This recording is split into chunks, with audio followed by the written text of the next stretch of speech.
Поевтинувањата на прехранбените производи од декември ќе почекаат. Фирмите кои уредно аплицираа за поевтина струја не добиле повратен одговор од државните електрани за да склучат договор, тврдат од Сојузот на стопански комори.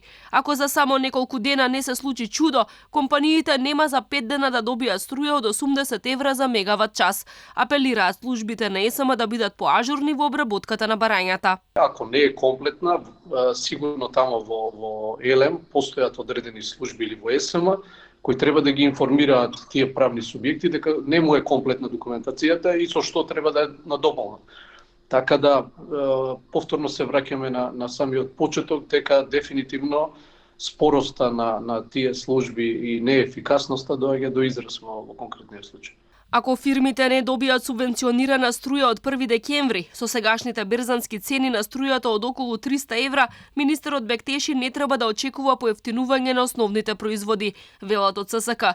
Ако владата реши да ги замрзне цените, се ќе зависело од тоа на кое ниво тие ќе се ограничат. Ангеловски вели дека пикот на инфлацијата е достигнат, па драстични промени нагоре не би требало да има. Зависи на кој ниво ќе ги замрзнете цените. Ако ги замрзнете на високо ниво, окей, на компаниите ќе му одговара да работат со тие цени.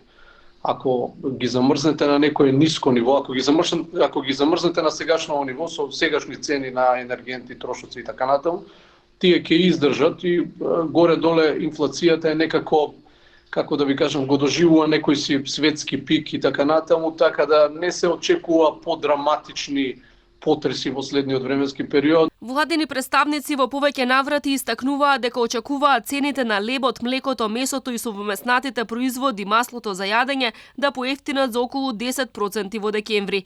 Министерот Бектеши информираше дека мали поевтинувања веќе имало. Сепак, граѓаните никаде не забележаа пониски цени и очекуваат поголемо намалување на цените, бидејќи инфлацијата им ги испразни џебовите.